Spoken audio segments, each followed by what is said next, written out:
Monsieur le ministre. Bonsoir. On va commencer par la question de la commission électorale indépendante.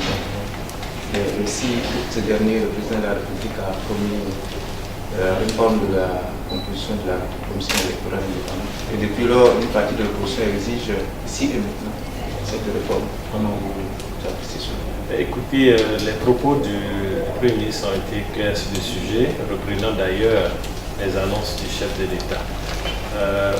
Déjà sur cette CEI, j'aimerais juste faire l'observation en faisant un rappel historique que cette CEI est la plus inclusive que nous n'ayons jamais obtenue.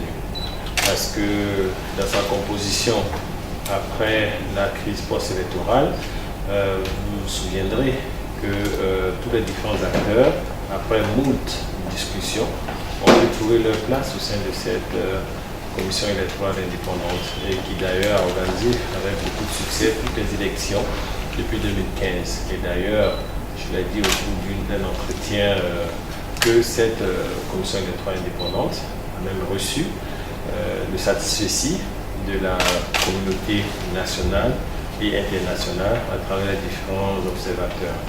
Donc la question de sa révision ayant été posée par une institution panafricaine, la Cour africaine des droits de l'homme, la Côte d'Ivoire étant partie prenante dans cette Cour, il était effectivement de bon droit que nous regardions, que l'État de Côte d'Ivoire regarde les initiatives qui peuvent être prises pour répondre à cette requête. C'est dans cet esprit que le chef de l'État, nonobstant le fait que cette Cour a à sa tête le PDCI à travers son président, cette Cour a comme vice-président d'ailleurs le FPI. C'est d'ailleurs une ordonnance exceptionnelle du chef de l'État qui a autorisé cette entrée du FPI dans la liste des vice-présidents. Nonobstant tout cela, le chef de l'État a autorisé ou a instruit le gouvernement à l'effet d'analyser pour les élections de 2020 cette composition de la CEI centrale. Quant au débat sur l'intérêt qu'il y a à faire cette composition pour les élections d'octobre, ce débat est sans objet dans la mesure où, comme l'a dit son Excellence le Premier ministre, ce sont des élections locales et la décision et la proclamation des élections locales se fait au niveau local, comme cela se dit, par les différentes commissions locales. Et la composition de cette commission locale est équilibrée avec 4 personnes relevant de la majorité et 4 personnes relevant de l'opposition, avec une présidence assurée par un fonctionnaire. Et la plupart du temps, c'est souvent même par le vote qui désigne une autre personne en dehors du préfet pour assurer la présidence de cette commission. Donc c'est vraiment sans objet et ce n'était pas aussi les propos du chef de l'État qui plutôt annonçait cela pour 2020. Et comme l'a dit aussi son Excellence le Premier ministre, les discussions vont s'ouvrir après les élections locales et à partir de ce moment, toute personne susceptible d'apporter une contribution dans l'amélioration du dispositif électoral sera prise en compte et avec ses avis bien sûr. Le malentendu, si vous permettez, porte justement sur le propos du président de la République qui a dit que la commission électorale indépendante sera revue dans sa composition avant les prochaines élections pour rendre ces élections justement inclusives et apaisées. Donc on a entendu par prochaines élections, toute élection ultérieure, y compris les élections locales. Et il faut compléter le propos, parce que ce que vous dites, c'est une partie du propos. Et si vous vous souviendrez, pour la chute du propos, il a adressé tous les différents candidats qui seraient intéressés à la candidature quant à l'équité et la liberté qu'ils auront pour les élections de 2020. C'est en cela que M. le Premier ministre a relevé qu'il faut lire le propos jusqu'à son terme. Il ne faut pas juste prendre un paragraphe et faire de la polémique avec. C'est exactement ce que le Premier ministre a voulu relever. Le chef de l'État a été clair à ce niveau, c'est pour 2020 et ce n'était pas pour ces élections locales. Monsieur le ministre ne s'est pas vraiment attardé sur la question du boycott qui plane. Et les partisans du boycott lèvent la voix de plus en plus. Et ça crée également des inquiétudes à ce niveau-là. Qu'est-ce que le gouvernement pense de la radiation du gouvernement? Une élection est toujours sécurisée par les instruments en la matière et je pense que le boycott, la liberté de participer ou pas à une élection est une liberté propre à chacun et à chaque organisation. Mais je n'ose penser que les uns et les autres iraient dans le sens de l'empêchement, parce que ceci serait entacher la liberté de d'autres individus. Donc, ils peuvent participer, qu'on ne peut pas participer, mais les autres citoyens sont libres d'aller faire exprimer leurs différents votes. En tout cas de cause, l'État saura assurer la sécurité de tous les concitoyens qui peuvent exprimer leur droit de vote et qui, fondamentalement, ont exprimé le vif désir de ne plus reconnaître les différentes crises que nous avons connues par le passé. Et je suis convaincu que chacun saura être mature dans les positions pour ne pas nous entraîner en arrière.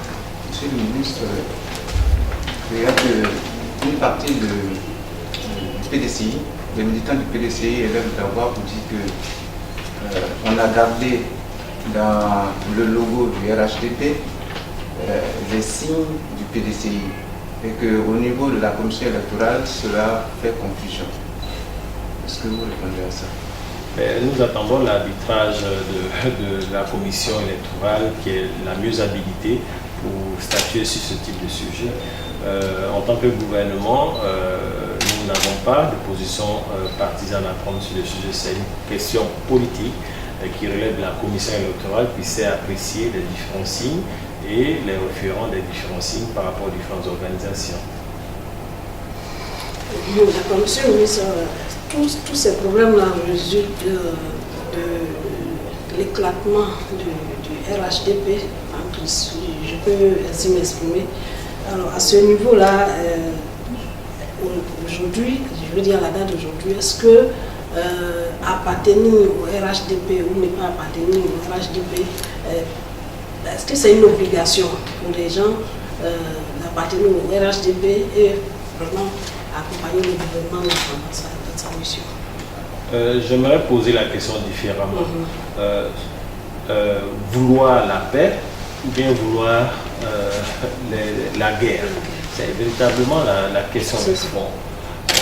Je préfère prendre ça sous cet angle parce que vous voyez les acquis du RHDP. Les acquis du RHDP, c'est plusieurs années depuis l'accession du chef de l'État à la magistrature suprême, plusieurs années de paix et la sécurité est revenue. Nous avons un indice de sécurité qui est proche de celui de Genève, de New York, de Paris, etc. Donc nous sommes revenus à la normalité et même l'ONUCI nous a laissé nous le dessin de la sécurité entre les mains de l'État de Côte d'Ivoire. Donc c'est ça le fondement de l'approche. Et je peux comprendre alors l'obstination de tous les partisans du RHDP parce qu'ils ont connu ce que la division peut apporter à la Côte d'Ivoire. La division nous a apporté plusieurs années de crise, plusieurs années de meurtrissures dans nos chairs, etc. Et donc il fallait véritablement s'orienter différemment. C'est ce que, fort heureusement, le président Ouattara et le président Bidé l'ont compris alors. Et ils ont fait leur cheval de bataille. Il y a eu certainement une incompréhension sur la route, mais l'objectif ultime demeure construire la Côte d'Ivoire dans la paix et le rassemblement. Et là aussi, en faisant un rappel historique, vous vous souviendrez que la même démarche avait été entreprise par feu le président Félix Houphouët-Boigny quand il s'est agi à la sortie de l'indépendance de réunir toutes les sensibilités au sein de ce qu'est aujourd'hui le PDCI-RDA. Cela a permis à la Côte d'Ivoire de connaître des années de stabilité et de développement. C'est la même démarche qui a été initiée avec le RHDP, c'est ce qui justifie cette obstination pour la paix. Et non pour un instrument, mais c'est pour la paix. Et cette paix est représentée au sein du RHDP, où aujourd'hui nous avons toutes les sensibilités. Donc le RHDP, quand on dit on est RHDP, on ne peut pas dire qu'on est BT, qu'on est Djoula, qu'on est Baoulé, parce que malheureusement, nos partis politiques sont segmentés d'un point de vue ethnique. Malheureusement, quand on dit PDCI, les gens caricaturent cela comme étant Baoulé, RDA comme étant Djoula. Et donc, il faut que les uns comprennent l'intérêt premier de la démarche, et c'est la paix, le développement que nous visons, et il n'y a pas de prix à cela. Finalement, tout se réclame de l'ufotisme, donc des idéaux de feu, de la paix, la cohésion sociale. Alors, on comprend vraiment difficilement qu'à un moment donné crucial de l'histoire du pays, où on va à des élections, où on ira encore à des élections, on comprend difficilement que vraiment sur cette base on est tous d'accord, et puis on ne sait pas pourquoi de l'autre côté aussi on n'est pas d'accord. Déjà il faut retenir une chose, c'est que toute démarche inverse vers la division n'est que recul vers ce que nous avons connu dans le passé, le traumatisme, la guerre, etc. Donc nous ne pouvons que aller vers l'union. L'avenir, c'est le RHDP. Et c'est fort dommage que les uns et les autres restent dans une position isolationniste, mais je pense que la raison va primer. Et en tout cas de cause, le message il est clair. La place du PDCI RDA se trouve au niveau du RHDP. Cette place lui est réservée et nous les attendons à bras ouverts. Est-ce que vous ne pensez pas, Monsieur le ministre, que c'est l'alternance en 2020 qui crispe les passions et crée cette... Mais les termes du contrat, si on peut l'exprimer ainsi, sont clairs dès le début. Soyons un et unis, et au sein de cet ensemble unifié, le meilleur sera à la gouvernance. C'est un peu ça, à travers des élections en primaire qui seraient en interne. Et ce meilleur peut être le PDCI, s'ils compétissent au sein du RHDP. Ce meilleur peut être l'UDPCI, s'ils compétissent au sein du RHDP. Ce meilleur peut être le RDS, s'ils compétissent au sein du RHDP. Et donc, les termes étaient clairs dès le début. Donc, il faut ramener ça dans cet ensemble. C'est ce qui est le meilleur pour l'avenir. Dans cette phase de querelle de ménage entre le PDCI et le RDR, certains parlent de pression contre ceux qui sont anti-RHDP. Est-ce que vous pensez que... Il n'y a pas eu de pression, sauf preuve qui nous soit faite. Nous n'avons pas observé de pression. Il n'y a aucunement eu de pression qui sont contre que ce soit. La démarche, elle est inclusive, elle est participative. Le train, il en marche. Celui qui veut prendre le train, il monte dans le train. Nous faisons la sensibilisation complète pour que tout le monde y adhère. Maintenant, ceux qui veulent prendre le temps de la réflexion, ils en ont la possibilité. D'ailleurs, l'équipe gouvernementale, malgré les choix spécifiques des uns des autres, reste unie sur le projet RHDP.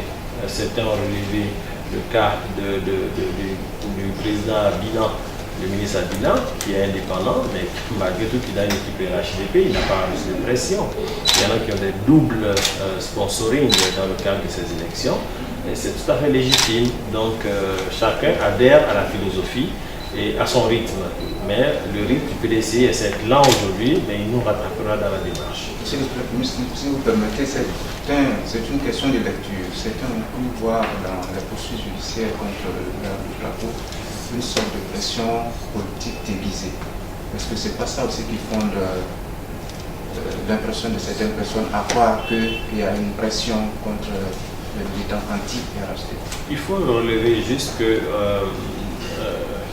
nul n'est au-dessus de la loi. Ça, c'est un principe de base et d'équité. On ne vient pas avec une immunité à partir du moment où on est parti d'un parti X ou bien d'un parti Y. Quand on fait l'objet ou bien quand on a commis des actes délictueux, on doit être prêt à rendre compte au vu de la loi, quel que soit le parti politique où on se retrouve. Donc c'est le cas malheureusement du maire du plateau, et il n'y a aucune velléité de règlement de compte le concernant.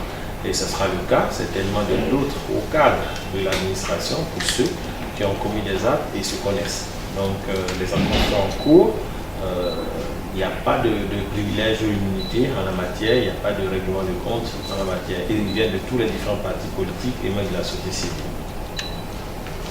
Ok, on va peut-être aborder les questions à caractère social. Le Premier ministre a longuement abordé. Alors, on parle de la couverture maladie. On se rend compte que ça se limite aux enrôlements. Ça, c'est l'impression générale qui se dégage. Alors, quelle est la stratégie du gouvernement pour booster vraiment ce projet qui est si cher au chef de l'État? La stratégie est unique, celle de faire bénéficier des économiquement faibles, mais surtout à la plus grande masse de la population ivoirienne, les bénéfices d'un accompagnement social pour sa santé. Et c'est véritablement ça l'objectif de la vision. Et la couverture maladie universelle est un formidable outil en la matière. Il fallait passer par des phases pilotes. C'est ce qui a justifié que la cible estudiantine soit la première qui passe dans les dispositifs. Aujourd'hui, nous avons plus d'1 million de personnes enrôlées dans ce dispositif. Et dès l'année 2019, nous passerons à une phase plus élargie qui adressera tous les autres groupes constitués, en l'occurrence les fonctionnaires, les planteurs, etc., les populations les plus fragiles, mais aussi les populations qui ont une certaine situation mais qui sont organisées. Et tout ça en termes de contribution pour la communauté. Donc il y a un certain ralentissement, mais c'est beaucoup plus pour affiner les parties opérationnelles de la phase pilote qui a commencé avec les étudiants. Et alors, quelle peut être la part des mutualités sociales dans ce mouvement de la vie universelle? Mais ces mutualités deviennent des complémentaires. Mais quand vous dites qu'il y a eu des ralentissements, le Premier ministre a parlé de retard. Qu'est-ce qui sera fait? Qu'est-ce que vous pouvez dire aux populations pour les rassurer que dans les semaines ou les mois à venir, il va y avoir peut-être des dispositions pour pouvoir relancer la machine?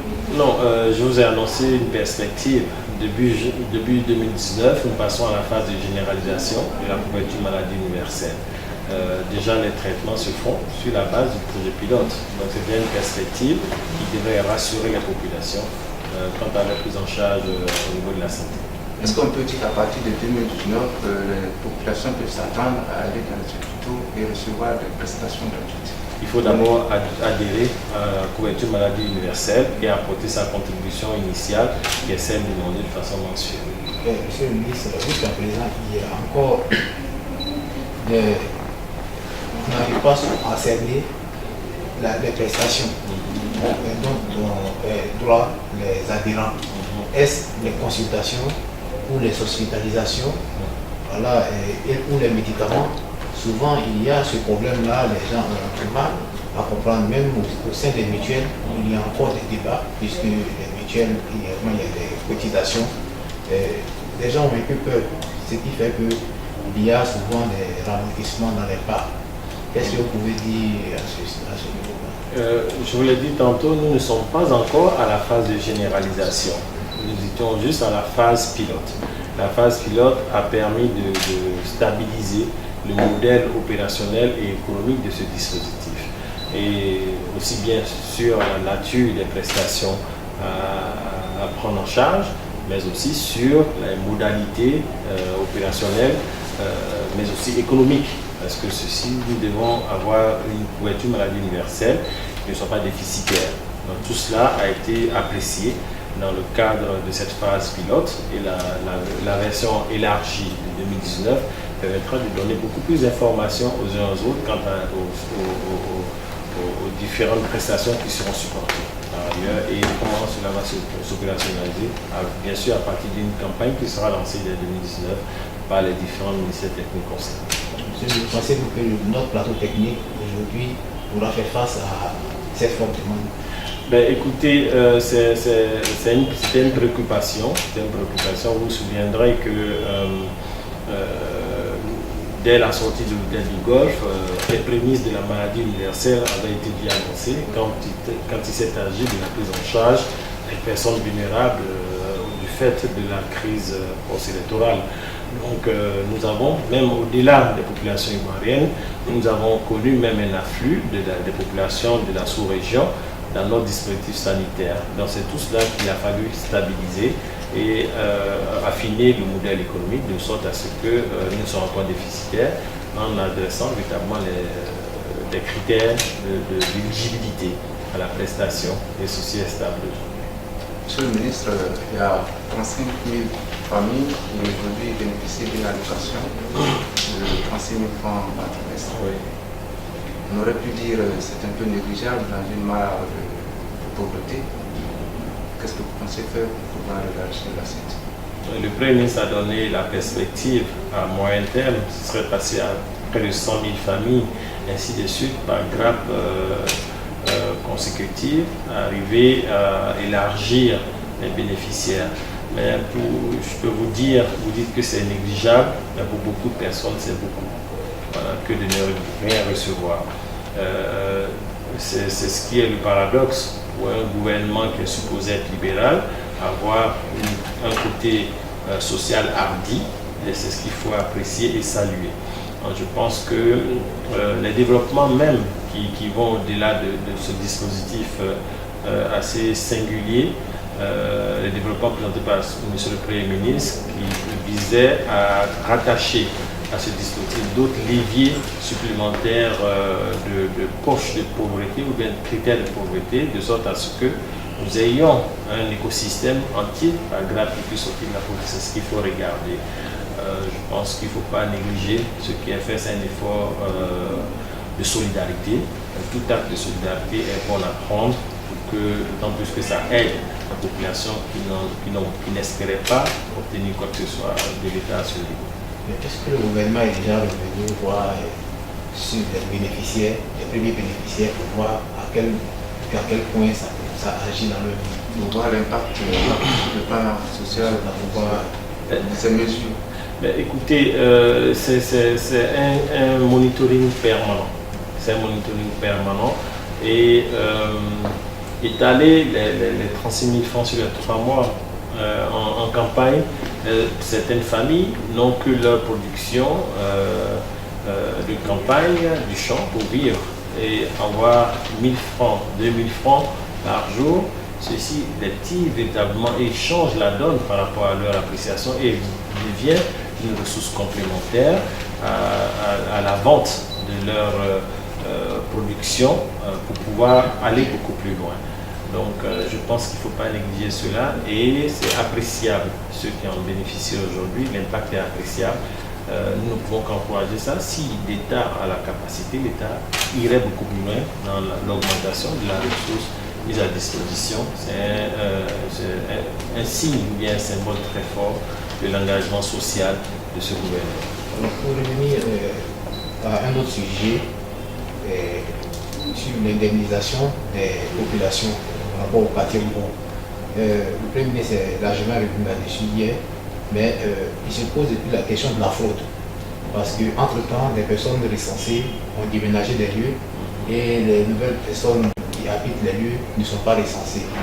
Est-ce que le gouvernement pense à anticiper sur ces faits-là, de sorte que les vrais ayants droit n'aient plus droit à ces sommes-là?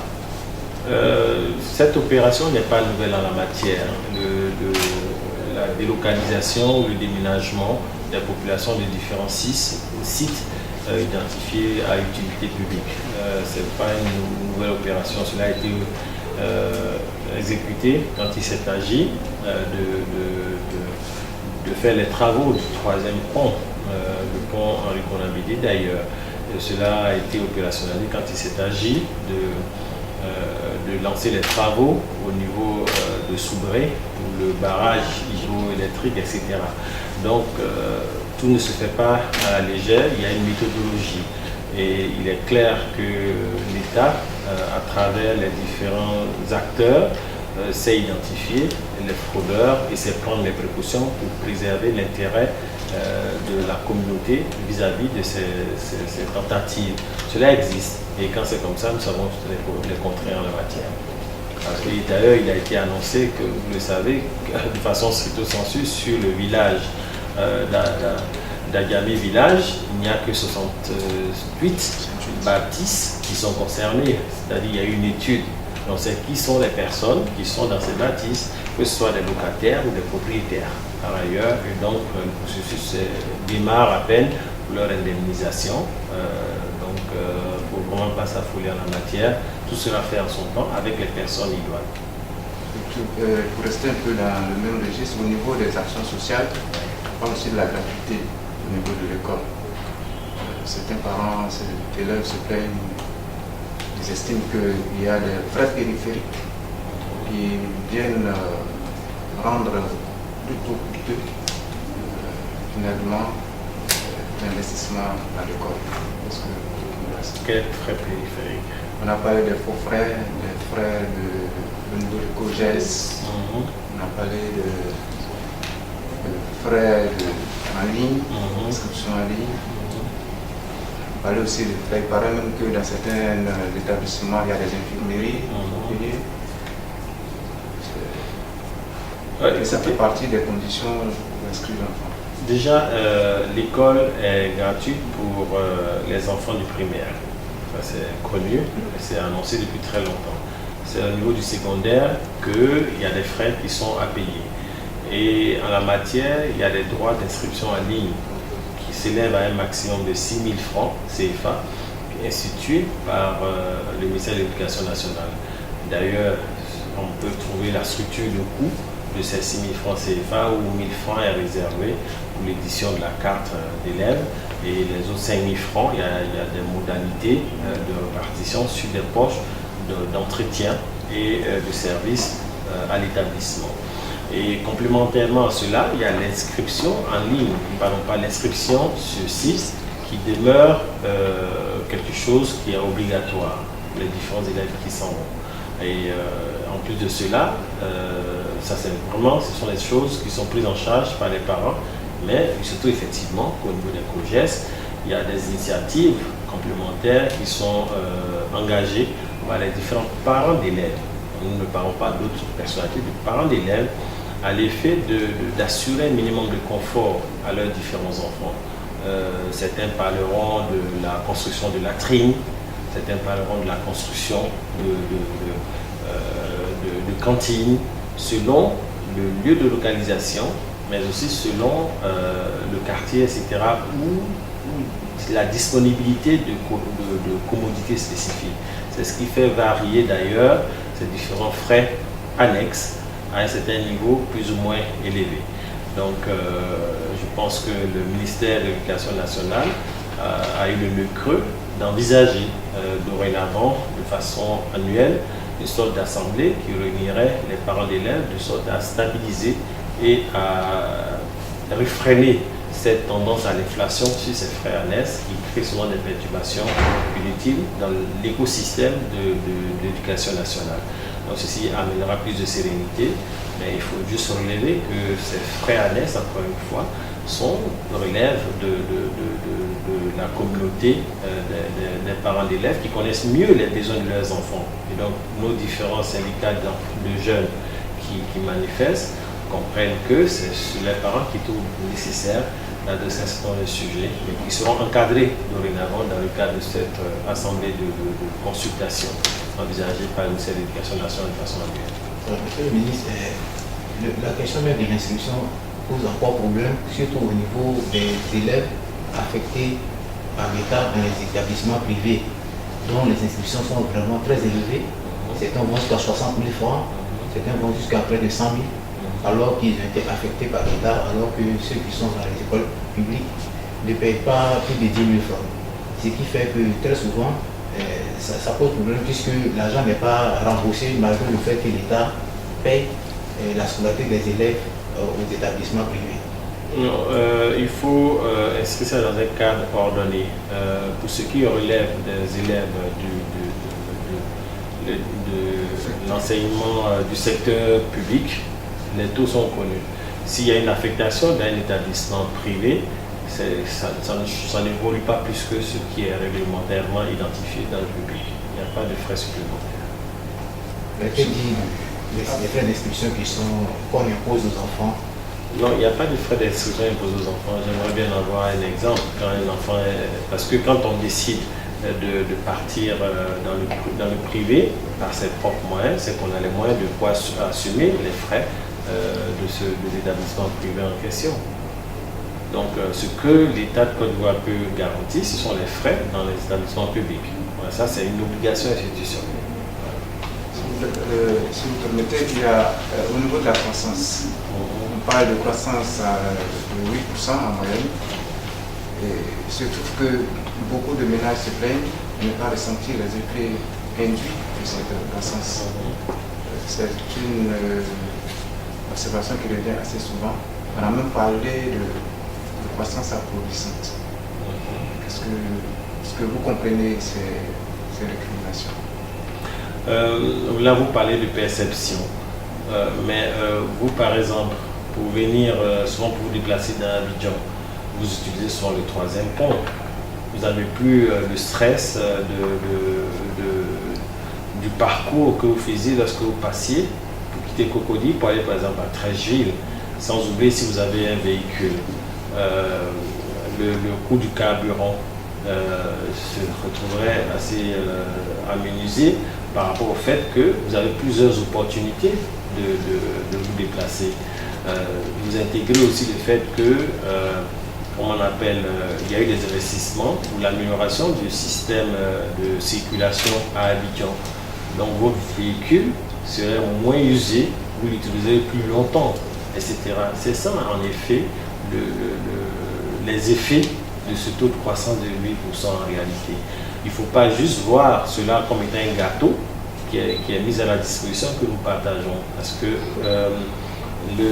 ce sont les réalisations qui nous permettent d'atteindre ce taux de croissance de 8% converti d'un point de vue économique, dans la lecture économique. Mais les réalisations, c'est ce qui permet d'améliorer votre vie, ce qui permet d'avoir moins de souffrance, d'avoir le plus de confort possible et de créer cette classe moyenne qui existe aujourd'hui en Côte d'Ivoire. Dans d'autres pays, ça n'existe pas. Vous avez un gros pouvoir d'achat et un faible pouvoir d'achat. En Côte d'Ivoire, de plus en plus, la classe moyenne est mesurable, elle existe. Elle s'exprime beaucoup plus, elle prend les initiatives. Donc, c'est un peu ça les effets du taux de croissance. Et mais n'empêche, le gouvernement prend en considération cette perception et a décidé de s'engager dans la voie de la promotion hardie d'un aspect de perception, je dis beaucoup plus sur les aspects au niveau social, pour que cette croissance soit beaucoup plus acceptée et perçue. C'est l'idée en réalité de ce tournant pris par le chef de l'État dans son discours du 6 août, lorsqu'il annonce et demande au gouvernement de développer des initiatives pour adresser le social, parce que nous avons entendu, parce que le chef de l'État a entendu certaines récriminations. Et donc, des initiatives seront développées de façon spécifique pour accentuer les aspects au niveau social, pour que la perception soit meilleure. Donc, c'est un peu l'orientation prise par le gouvernement dorénavant pour pouvoir faire percevoir ça, ces différents aspects au niveau social. Ok, on va peut-être mettre un terme à notre rapport. Monsieur le ministre, la dernière question que je vais vous poser, quels sont les grands projets que le gouvernement entend mettre en place pour améliorer les conditions de vie des populations?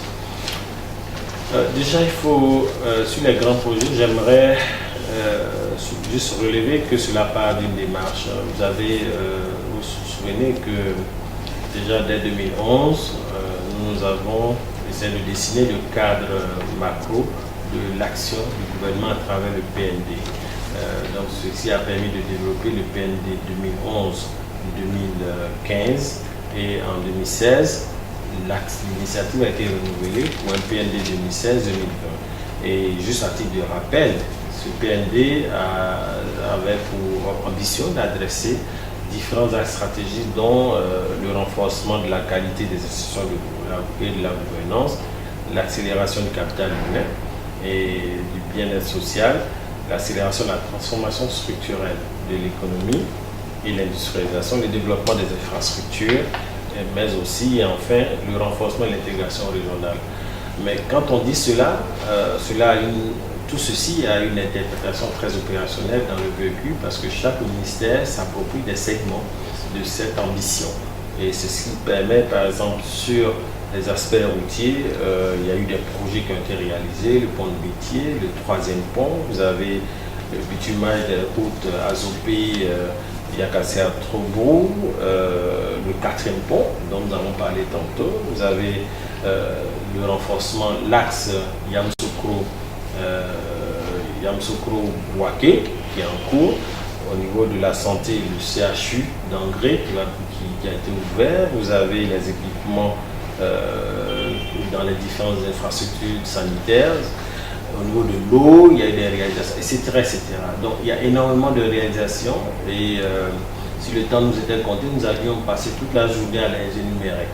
Mais fondamentalement, il est temps, dorénavant, que les Ivoiriens sachent ce qui a été réalisé et beaucoup a été fait. Et surtout en très peu de temps. Comparativement, d'autres diraient que en si peu de temps, faire autant de réalisations, il n'y en a jamais eu autant, même comparativement aux 50 dernières années depuis les indépendances. Ceci est louable, mais nous pensons que ce n'est pas suffisant, il faut aller en faire davantage. Et c'est ce qui justifie cet engagement, ce dynamisme et cet engagement du gouvernement, du ministre Amadou Koulibaly, dans l'atteinte de ces différentes missions assignées par le chef de l'État. Une des questions, c'est sur l'amnistie. Les anciens collaborateurs de Nababou qui sont sortis de prison. Et aujourd'hui, on assiste toujours à des discours qui vraiment sont considérés par les observateurs comme des discours qui ne favorisent pas la paix sociale, malgré qu'on appelle ces mesures d'amnistie. Avez-vous un message à lancer à l'endroit de tous les acteurs politiques à cette période? Je pense que le message du Premier ministre a été suffisamment poignant, dans ce sens où il a appelé toutes les branches, les tendances exprimées au niveau national à se focaliser sur l'essentiel, c'est-à-dire le bien-être des Ivoiriens. Une critique ou une critique est peu valorisante pour faire avancer la Côte d'Ivoire. Il faut porter la critique qui permet de mettre en lumière vos propositions qui puissent permettre de faire avancer la Côte d'Ivoire de façon pertinente. Et le gouvernement est disponible à prendre ces différentes observations. Donc il faut l'inscrire dans ce cadre. C'est une formidable opportunité que le chef de l'État a ouvert en posant l'acte majeur de réconciliation par l'amnistie. Et donc, je pense que cette opportunité ne devrait pas être galvaudée et qu'on puisse l'utiliser comme un levier fort pour nous projeter ensemble. Parce que c'est ensemble que les Ivoiriens doivent être, quelle que soit leur opinion et diversité, ils doivent être ensemble, encore une fois, pour adresser l'intérêt commun qui est l'avancée de la Côte d'Ivoire. Et c'est ce à quoi eux-mêmes aspirent. Donc, c'est notre ambition commune.